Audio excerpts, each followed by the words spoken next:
Bingo! It's 2 o'clock on a given Tuesday, and we're doing Think Tech Asia. We're doing Think Tech Asia with somebody who lives in Asia, who has lived in Asia for, oh my goodness, 10, 15 years now. Seriously, continuously, all that time. My friend Russell Leu. Hi, Russell. Hi, Jay. Glad to be back here. Glad to have you back. It wouldn't be complete if we didn't touch base with you, every now and then whenever you come in for Christmas and all that, yeah. Let me give you a little background. Russell is a lawyer. He's a lawyer in Hawaii, admitted here some time ago, practiced here, and then he often went to China and has been practicing in Beijing for 10 or 15 years. I'll leave it to him to tell you exactly how many years. And he's now with a firm called Sheppard Mullin, which is an American firm out of the Midwest, as I recall. No, they're all Los Angeles. Los Angeles. That was okay. my prior firm, Jay. Well, it depends on how you look at the Midwest. And in that firm, he is practicing law and successfully for the last several years. But also, that's not the end of it for Russell. Russell is teaching. He's a professor, Monsieur le Professeur. At what school? At the law school at the Beijing Foreign Studies University. Okay. And this school has actually produced 400 China's ambassadors and 1,000 minister counselors. So there's a very international global culture. Majors, you are creating the future leaders of the society there. They're creating me. Okay, well, it's a mutual, I'm sure. And Russell comes back every now and then. We talk to him. We talk to him about all manner of things. And this time we want to talk to him about, in the wake of COP21, the conference of parties that just completed 10 days ago in Paris. In fact, we want to talk to him about Paris in general. So Russell, welcome to the show. As always, it is so nice to see you here. You are a nice person and doing good things. And sometimes I worry for you in the environment of, physically the environment and the schmutz in the air in Beijing. But aside from that, you're doing good things and I envy what you're doing. Anyway, so let's talk about Paris for a minute. The first thing in Paris was, of course, the attacks. And you were mentioning before the show began that, gee whiz, there are, for the first time in your recollection, there are multi-policemen on the streets of Beijing. This hasn't happened before. What do you think? Well, I think this is a large response to what's happening, not only in Paris, but in the global situation. There was a Russian jetliner that was shot down flying out of Egypt. ISIS had claimed responsibility. So I think there's a recognition in China that we're not immune also. I find China as to be a very extremely safe place. However, in my over 12, 13 years there now, I woke up one day, I went to the bus station and I saw some of these, the China's militia police, civilian police, called the Ujing. They wear the green uniforms. They're the ones who guard the embassies, and they were at the key. Are they army or are they police? They're called civilian police, but they're trained as army. And I saw them in the major subway stations and the key bus stops. And I also saw the regular police were stationed on buses. Every bus had policemen. And so I learned that this is a response to what's happening around the world. China is taking precautions for any potential disruption caused by terrorism. Well, I think part of it, it sounds to me like China has a reputation for civil order. It's not easy to maintain civil order in some of those Western provinces, but it has a reputation for civil order, and especially against terrorists per se. So I think it wants to preserve that reputation. It doesn't want people thinking that it is subject to attacks like in Paris. Well, but that's not to say there aren't Muslim extremists in China. There are the Uyghurs in the southwest, and I read recently that the Uyghurs have been made more militant. They have become more militant in recent years, and they've pulled some stunts in China too. Sure. So it's the Chinese government has legitimate concern here. I think the last year or so, there were some attacks in Guangzhou where there's a larger Middle East population that does business in Guangzhou for some reason, and there are a lot of Uyghurs there, and so there were actually attacks on subway stations where people were injured or killed. And I think that has finally hit home in the capital that this can happen there too. So I think this is a response after the Paris, the the terrorist killing and the bombing of that airliner, the Russian airliner over Egypt, I think a large response is saying that we're not immune to terrorism. Well, the thing is, China, which is essentially still, despite all its capitalism, in large part, it's still a police state. And it's, carefully structured. Nobody gets out of line without paying some kind of penalty. And I'm sure those Uyghurs paid a penalty when they were caught. Yes, I'm sure in they those did. attacks. I mean, you probably never heard of them again. Whoop, gone. But I'm thinking that if it can happen in China, it can happen anywhere. Well, that's right, and I think even can happen here. I'm really concerned flying back in here because all it takes is one incident, and the tourism industry will go kaput. And Hawaii's no longer a safe place to travel. Sure, and there's so an interesting common denominator. China doesn't want to be known for terror attacks. Yes. Certainly Paris doesn't either. I mean, Paris is completely dependent, in large part, huge part of Paris's economy is based on tourism. You're going to go to Paris right now? I don't think so. A lot of people didn't go to Paris right now. And I think it's not only Paris. I have friends who are from Italy, the government, and they told me it's the first time, on the streets now, the Italian police with semi-automatic guns are patrolling the streets. It's become a military state, and I think that's a major problem in Europe right now. And so it's interesting to see how it plays out because this ISIS movement is making its way outside of the Middle East, and like in Paris. Yeah, they made it clear. They made it clear, for example, that Italy is on their top hit list. They want the Pope. They want to get the Pope. They've said that, and it's very scary. It's very scary. And then you wonder, there's some old books that talk about that this day would happen again, the clash of civilizations. And now we're starting to finger point saying the Muslim civilization versus the Western. And I don't think so, it's the Muslim religion, it's just that this group has made a lot of publicity in the way they do things. Yeah. Well, okay. I mean, that's very interesting. The China, in some ways, is becoming more global. I mean, that's a silly statement because we know that it's becoming very global, but more global in terms of it dealing with responsibilities and dealing with a global power type responsibility. And that's a very interesting perception, Jay, because they talked about a couple of years ago in China started to inch its way to the top in terms of economic power. And when U.S. is pulling out of Iraq, that China, you're going to have to shoulder that. Someday that's going to happen. And I think largely, it's this age, it's a global world, it's technology, it's the internet, all of these things. Chinese citizens are at risk too. There was one citizen that was recently killed by ISIS. In China? No, this is outside of China. So, and China has made... Oh, a Chinese citizen killed elsewhere outside of China. China by ISIS. Yeah. And China has a growing interest in Africa, South America, many of these places. So they've got their citizens working there. It's their own citizens. So I think they're forced to taking a more global approach, and we're going to see more of that, likely. Yeah, well, the thing is they've got an agenda of going into Africa in big ways and going into South America in big ways, making investment, building things, huge investments, hundreds of millions, billion-dollar investments. And it's a juggernaut of investment, and they cannot afford to be, distracted. They can't afford to be deterred. And if ISIS is going to get in the way, they have to get ISIS out of the way. So they're vulnerable, but they're also, I think, mindful and capable of getting ISIS out of the way. And so we'll see what happens if ISIS gets in the way. It'll be interesting. Yeah. I think the China government will be in a position where it cannot back down, possibly. It has to take an active role with the allies. Yeah. So forth. Yeah. Well, a lot of this is diplomatic. It will be diplomatic because I guess Russia's involved. So there is involvement in Syria. Yeah. So we'll see how that plays. And China generally does not like to do anything outside of its borders, but the problem is that it's got a lot of citizens who are traveling as well as stationed in places outside of China. Yeah.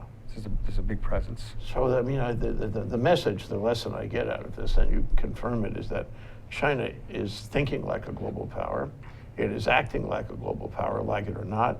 And it has a different position now in terms of cooperating or not cooperating on certain specific issues, including the issue of dealing with ISIS. And it is to China's benefit to cooperate with the West on dealing with ISIS. That's true, and there's a lot of things that is more than that China has to deal with. That it's very interesting and very challenging for the government. It's because they've got the ISIS, they've got terrorism. Another big challenge is, of course, China's still a third world country. You know, majority's population lives out of the global cities of Shanghai, Beijing. And so, you know, there's a lot of different challenges it has. And the big thing Xi Jinping is doing is trying to stamp out corruption. And they're going systematically through all sectors of society to crack down on corruption. Speaking of corruption, not to get too far off our path, because we will talk about the environment. In fact, this is a matter of environment. What is that industrial city that recently had the mudslide? That was in Shenzhen. Shenzhen. Yeah. Okay. This is a big industrial city. It's near New Territories. Am I right? Yes. And it's in the south there. A very profitable. I mean, very wealthy city. Prosperous city.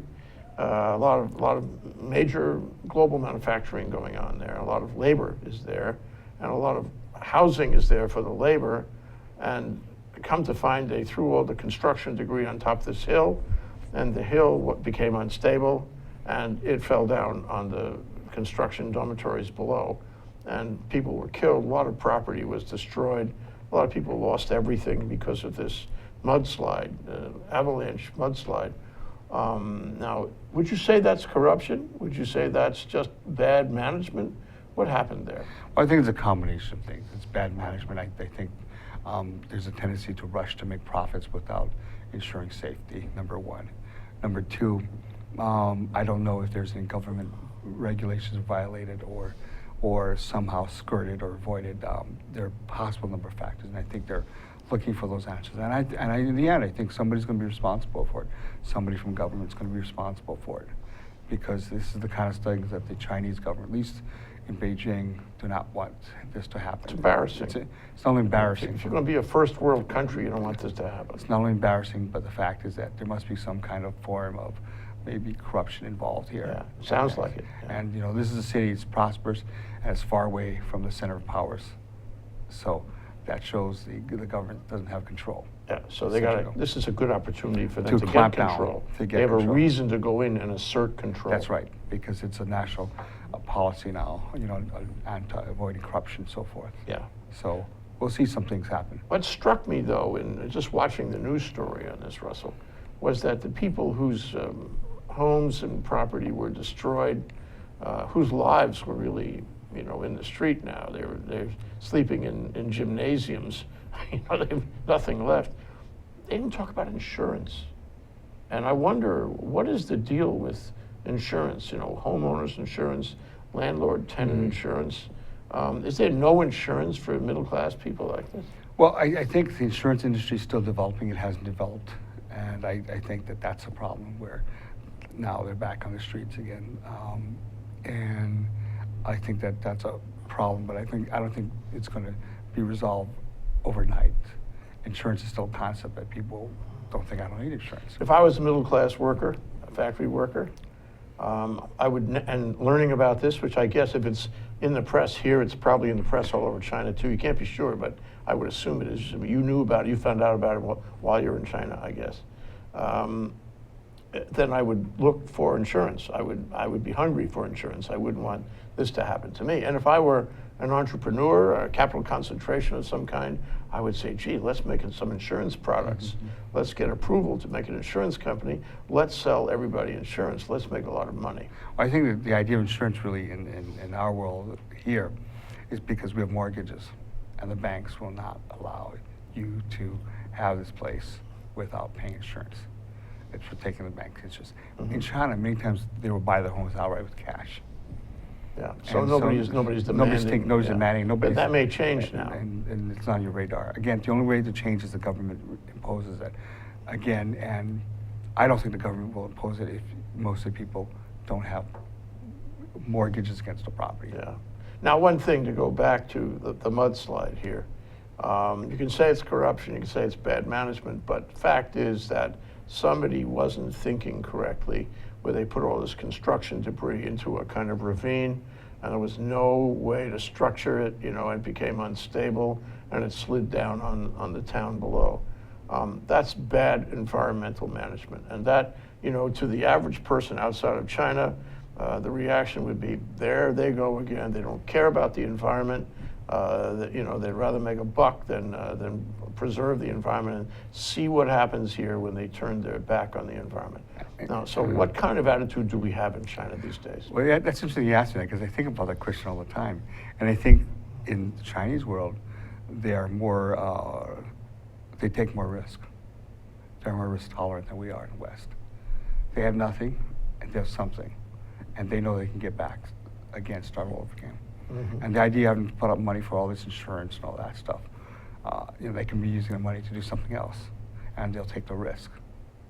That is not a sustainable position. It must be emerging to people that is not really a sustainable position. Mm-hmm. That you keep on doing that and you wind up in terrible shape. Well, then people then will turn to government, and they will turn to the people responsible that should have not put that thing there.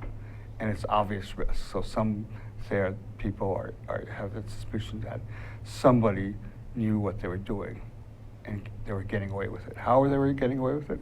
Well, I can have Quincy. There had to be an engineer involved.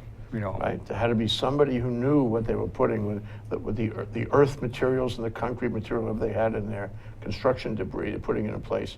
And we know that stuff is unstable. And that's right. And I think they knew that. They knew that. Yeah. And again, most people are powerless in the face of big money, big companies. Yeah, and government for that. And government, very powerless. Yeah.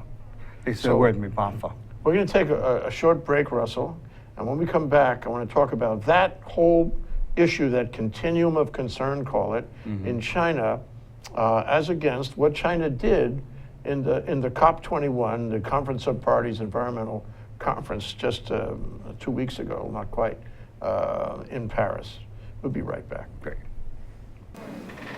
Aloha, I'm Carlos Juarez, host of Global Connections, and I want to invite you to come join us. We cover a range of global issues. We bring a lot of expert opinion, a lot of issues, whether they're contemporary events happening in the world or maybe looking at things from a more historical perspective. Global issues, very important for us to understand in this globally interconnected world. Join us here on Global Connections. Hi, I'm your host on Think Tech Asia, Bill Sharp. I look forward to you joining us each Monday between 4 and 5 o'clock when we film right here in our studio in downtown Honolulu. The show, Think Tech Asia, focuses on contemporary events in Asia. And by Asia, we mean anything from Hawaii, south to Australia and New Zealand, west to Pakistan, and as far north as the Russian Far East. Clearly, this is one of the most economically dynamic centers of the world, and we bring you up to date on what's going on in a whole host of countries in this very vital region. We look forward to seeing you. Aloha. We're back, we're live, we're Think Tech Asia. I'm here with Russell Leu, who is an attorney practicing, a Hawaii attorney practicing in Beijing, with Sheppard Mullin, which is a Los Angeles firm practicing there. And he gets to see a lot. So I wanted to explore with him, the other side of the environmental conversation these days. So 196 countries showed up in these talks, a lot of heads of state in Paris 2 weeks ago. They made a big agreement, and the agreement was normative rather than mandatory, because John Kerry could not tolerate a mandatory agreement because he'd have to go to Congress, and the Republican Congress wouldn't approve it. So they didn't want to raise it to the level of a treaty, so it says should rather than shall. But it seeks to reduce emissions. It seeks to keep the atmosphere at more slowly increasing in carbon. And hopefully this will have some effect. There are 5-year reviews on it. And at first, the news that I saw was that China was reluctant to go all the way, that it was taking that posture that, we're behind, we have to catch up, we don't care so much about the environment, when we catch up, we'll have another conversation with you, something like that. But by the end, somehow China changed its view of the matter. And China went along with this big agreement as much as any other major power. And China's in. Now, Of course, it could be there's no real teeth in there, and China could afford to go in because there's no teeth in it anyway. It's just, it's a question of face. But what did you hear from the China side about all this discussion in Paris over the global environment? Well, Jay, I didn't hear a lot of news about this, what was going on, but I think that I've seen more happening in China on the ground, and probably the reasons for getting into this COP21. It's no mystery, China this past year has struggled, especially Beijing, with the pollution. Every day, everybody's watching the pollution alert. And 3M is, their masks are all over. And there are even warning days that the government puts up that it's a bad day, so they even close school down. How do they deliver that? Through radio, through. So it's a bad day for pollution. And they've actually closed schools down. And Beijing is at a sort of depression there, so Yeah. that all the air stays there, and if it's bad air, you get it all day. It's sort of like the city of LA, it's in a basin. Yeah. It's flanked by mountains, and it's in an area that the valley. And so if there's no wind, Yeah. it's going to stay, no matter what you do. Yeah. So any amount of pollution, Yeah. just the number of cars on the road, and they've done drastic things where you have to, your license plate number, depending if it ends in an odd or even number, means you can't drive on certain days. So they've done that where they've curtailed the number. It sounds like they've made, Herculean effort over the past few They've years. tried immensely, But they haven't solved it. So the question, you're an ordinary citizen, so to speak, living there. I've met you, seen you, spent time with you, days walking around with you in Beijing. What else could they do? Well, I think there's another thing, that the concept that I think they're looking onto, and that's urban planning, okay? Remember how in the US it started off in cities and they started suburbs and moved things out. I understand they're going to move the actual capital government buildings to the outside suburbs, which moves the focus from all that concentration of things inside. It's moving outwards, meaning growth areas, so it's bringing the population out wider. The mass transit it's terrific. The subways have increased all the lines, so you can fairly get around. And so the buses. And so the You buses took are me fine. on a bus. and the I remember buses that are was a still very fine. nice ride. It was. Still, the buses are still there, so we're seeing changes in even city planning because, number of cars, the concentration of people coming in, businesses, the restaurants, everything is all cluttered and denser, and that obviously is going to cause pollution. The factories are going to be moved outside further, I suppose, because if the government starts to move it, I understand the capital government buildings are going to be moved to the outside, a place called Tongzhou, which is on the outskirts suburbs. So is it that they don't know what to do, so they're not doing anything? Or is it that they know what to do, but it's too expensive and problematic to do it? Or I don't know what the other alternatives are, but sure. Or is it that there's nothing can be done, so give up? Well, I think it's not nothing can be done. I think it's just that when you're dealing with the number of people, that makes a very different set of problem equation. You're dealing with a tremendous number of people, and you're going to have to take that into account, and how to structure and change people's lives, catching the subways, not driving This is cars. a problem around the world. It's around the world. But remember, it's not like here in Hawaii where what's the population of Hawaii? 1.3 million. 1.3 million. That's the number of cars on the road in a day. 1 million cars. One person driving. That's the city. Well, just driving. Okay. Now you haven't included people on the subway, so it's just immense amount. In Beijing alone, you're talking about 17 million, 18 million. Yeah. And you're talking in the And morning. other cities are bigger. Bigger, right? Shanghai's bigger. And you're talking in the morning on the subway line. People are pushing in, shoving in, and then it becomes a quality of life issue. And the government's very aware of that. Quality of life means potential for disorder. Eventually, people are not happy. So I think they're taking steps, and they're trying to take steps to solve the problem. Let's explore that about being, if you have to carry a gas mask to work every so many days, and if you can't do a lot of things, for example, something as simple we take for granted, running or walking or exercise in the outdoors, you can't do that when emissions, and what do you call that stuff in the air, particles, gets into your lungs, makes you sick, makes everyone sick, including the Chinese. They have no angle on this. They get sick like everybody else. Right. So, you know, that's a quality of life question, as you said. And in China, culturally, historically, it's the people reserved to upend the government if the government is not taking care of them. And it seems to me that usually that applies to economics. If you're hungry, they're not taking care of you. But now we have a whole new issue. If you're breathing particles, they're not taking care of you. And therefore, as you suggested, people ultimately will get dissatisfied with the government for not taking care of them. I think the everyday living, the cost of living has risen dramatically. The cost of buying pork, which is their favorite meat dish, is expensive. Everything's expensive. So you put on top of that the air quality. People have to wear masks. People can't go out. Now you've got a problem. Yeah. A real serious quality of life problem. Yeah. Now, are people leaving China because of this? I know, for example, that Brenda Foster, Larry Foster, I just saw him in the street. That was a problem for them, and they wanted to get away from the bad air, and they left Shanghai for that reason, maybe among others, but that was a big feature for them.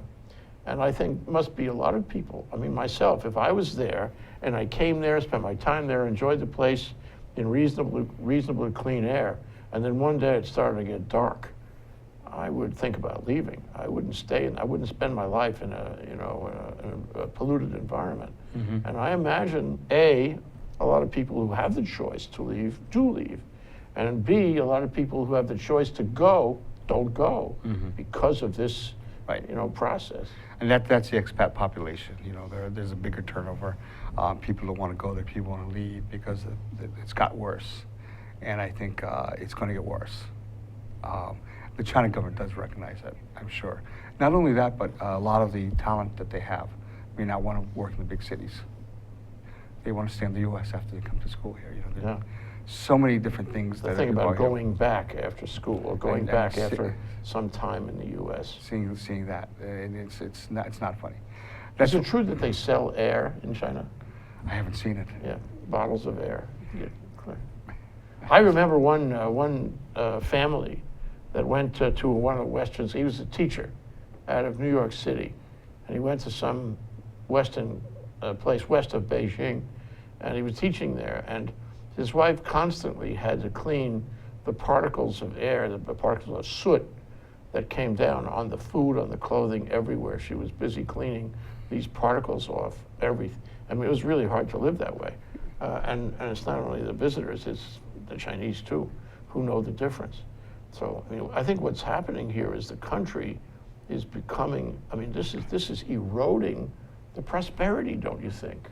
I think whenever you have a lifestyle, issue. What's that? Oh, buying air in China. There's a picture, Russell. That must be Shanghai. I haven't seen that in Beijing. Yeah. Look at the background. And there's many pictures floating around of this kind of dark brown background. Well, believe it or not, about 3 o'clock in the afternoon on a small, bad day, the skies turn black, and you'd be terrified. You'd be terrified, Jay. Yeah. And I see it from my window, it's black. Yeah. And I carry 3 sets of masks. Yeah. So this kind of explains why the Chinese government was agreeable in the COP21 talks. Because if they had said, no, we're not participating, it's not important to us, we don't care about this, then I think they might have run a political risk at home. It doesn't sound like there was a lot of talk about COP21 in China, although there was talk in Europe, completely, and in the US completely. But on the other hand, if the media had said, the Chinese government is not participating, is not cooperating in this effort in Paris, I think that would have gone down badly with a lot of people in China that would have said, gee, it's bad here and they don't want to make it better. We get to pay the price for this, not worth it. Let's take a short break, Russell. We'll come back and I want to talk about your practice and how it's doing and what you see in terms of investment from China into the U.S. and Hawaii. Great topic. I know you love to talk about that. We'll be right back. Great. Aloha, my name is Kirsten Baumgart Turner, and I'm the host of Sustainable Hawaii at thinktechhawaii.com. We air live on the internet and also on Oceanic Channel 16. I'd invite you to come for a fresh new show every Tuesday from 12 to 1 o'clock. I try to bring on guests that give us a different viewpoint on aspects of sustainability in Hawaii, as well as trying to unpack some of the difficult concepts of measuring and achieving sustainability, particularly with regard to sustainable economic growth and prosperity in Hawaii. Please join us every Tuesday from 12 to 1 p.m. Mahalo, aloha. Okay, we're back for our final segment with Russell Leu, who is visiting Hawaii, his home from his other home in Beijing, where he enjoys practicing with Sheppard Mullin, and he enjoys the environment to the extent one can.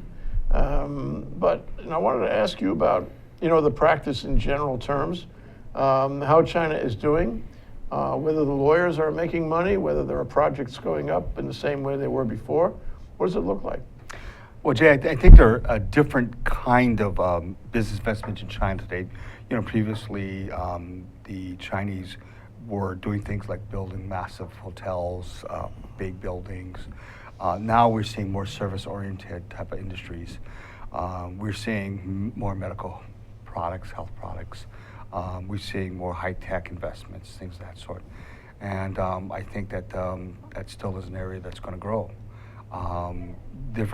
We're dealing with different issues today, data privacy laws. We're dealing with a lot of different things that's going on in China. A lot of the garage manufacturing, the low-end manufacturing has moved to Southeast Asia. But Lower labor Lower cost. labor. I think that's all by design. The Chinese government wanted that. They wanted the higher-end investments, high technology, up the value chain type of businesses and industries to invest in China. So we're seeing that. And we're seeing the development of their own world, Alibaba. We're seeing a lot of other Huawei Chinese phones that are coming out of here, their own brands, making their own name. So this is all part of design. So again, the other thing that I see is going to happen, or is happening, is the outbound investments. Chinese are buying things outside of China. Is that by design too? Does the government want that to happen? 2001, the policy was issued, the going out policy for Chinese companies to go out and invest outside. And that's what they're doing. This is continuation of the same policy. There's a continuation of the same policy. We have not seen the big state-owned enterprises entering into the world outside. And the big reason for that is the government, Xi Jinping, is cracking down on corruption to clear that out. He wants real businesses run. So the businesses, for example, that go and do heavy natural resource projects in Africa or South America, they would be state-owned enterprises, or would they be private? Okay, let me give you an example. I deal with it. For example, one of the largest, the 7th largest in the world, SOE, does oil. I know the 3rd largest, the actual people are the 3rd largest, but let's take a look, 2nd, 7th largest. They're going outside Africa. And basically what they're doing is Chinese companies are doing joint ventures with local African countries, or countries where there's a lot of natural resources, Kazakhstan, for example, oil. And they will create a company there, and they will bring in the technology and build, because they have the capability and the technology to build the oil drilling wells. So, a lot of people, a lot of Chinese people are out there, making this global economy, bringing one back, so to speak. But query, what is it like for them? Is this good duty, so to speak? Are these jobs good jobs that people would like to have? They make good money at it, or is it second-class citizen? No, they make better. There's a better, higher pay rates. If they're overseas. If overseas, Yeah. and that's no doubt about it. Yeah. They're going to have to deal with other issues, loneliness, separation of family, which are different issues. But I find that in the Chinese world, that there are many instances where wifey working in one city, husband is with the government or doing something, and he's outside another city or another place. That's hard on families. It's definitely hard on families, but remember, when the Chinese first came to Hawaii over hundreds of years ago, Oh, yeah. that's the case. The men came alone, Yeah. and the wife and children stayed away. Yeah. And it's the hardship that is endured. Hardship makes the heart grow fonder. I really mean that. Yeah, well, it does or may not. Or like in Hawaii, that's why they had second families. That's why a lot of Chinese men Sure, I marry Hawaiian remember, women. sure. So Part of the culture, second family. part of the culture. Don't yes. say anything. Yeah. So, yeah, but you know, the one-child policy has really been modified now, softened a lot, right? And you can have 2 children without any big problem. That's right. Or more, depending on the circumstances. That's right. So, what effect has this had on, you know, the strength of the family, if you will, in China? Well, you know, it's interesting that you brought that question because there are many women, for example,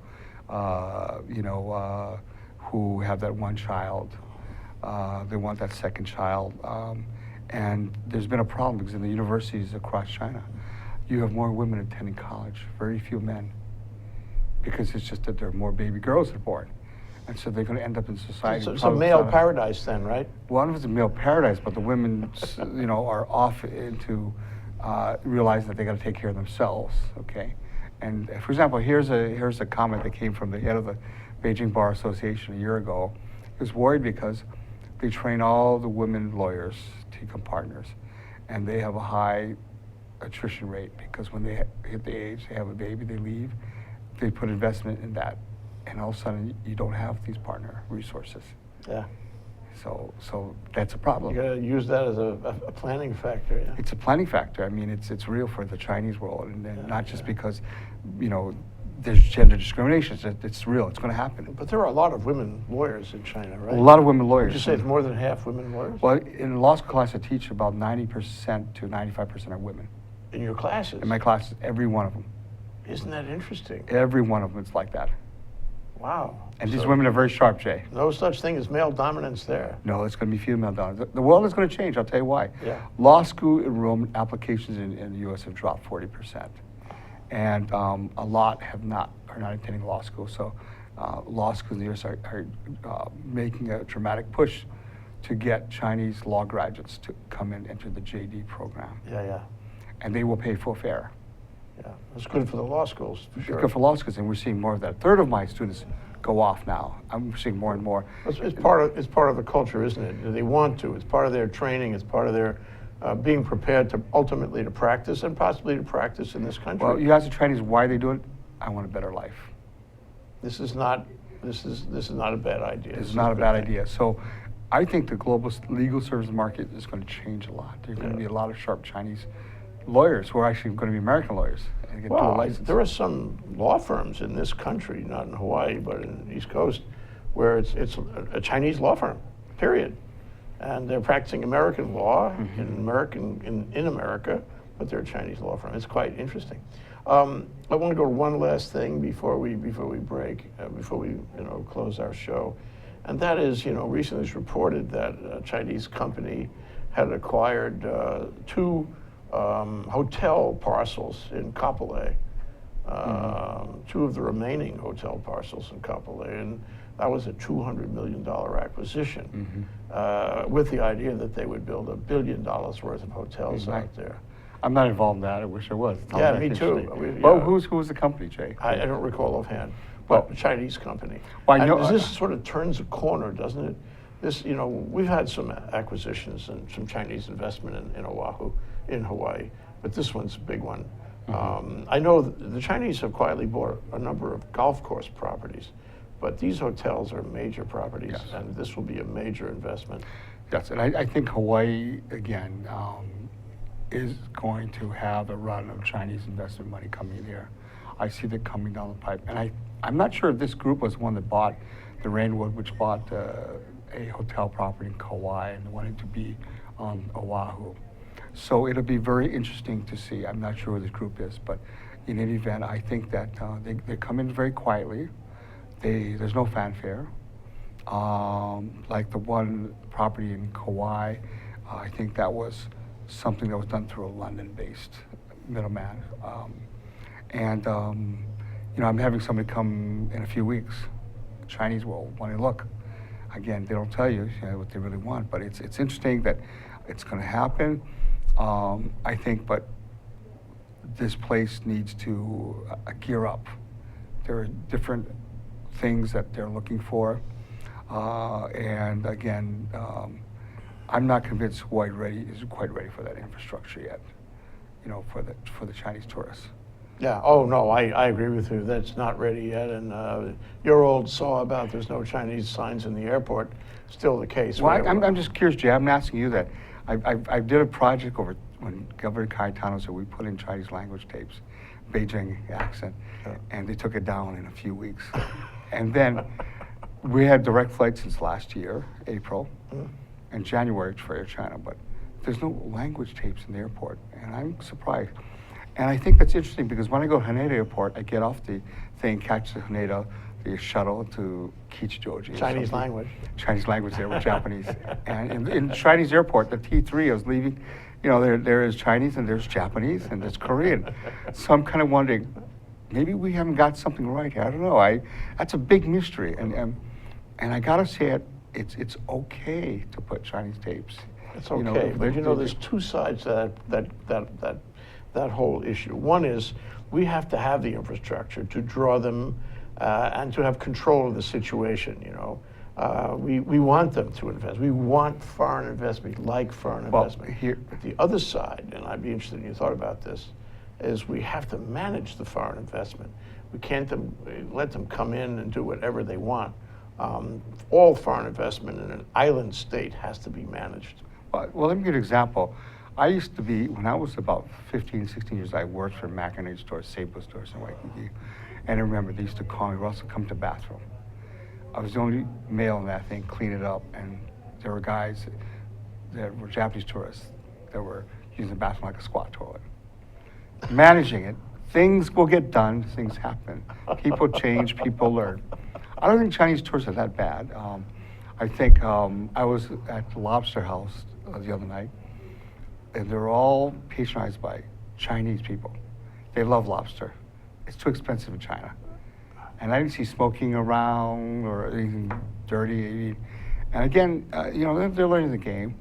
But I think we got to learn to understand that if you don't do something, they may just not come here, and if it's allowed. And there's one thing that people don't understand. This is your closing thought. It's a culture thing. The reason why you have Chinese language is because if you have other languages, if you don't have it, it's a lack of respect. Yeah. The lack of respect will be a reason they're not going to come here. Russell Leu telling us from the viewpoint of Don't an lose American face. lawyer practicing in Beijing, he knows. You don't lose face, Jay. That was the whole thing. It's losing face. Yeah, it's all about face. Russell Leu, Sheppard Mullin, Asia in Review, the Chinese reaction to COP21, and much more. Thanks for joining us. We'll be back shortly with another show. Thank you, Russell. Thank you, Jay. See you in Beijing.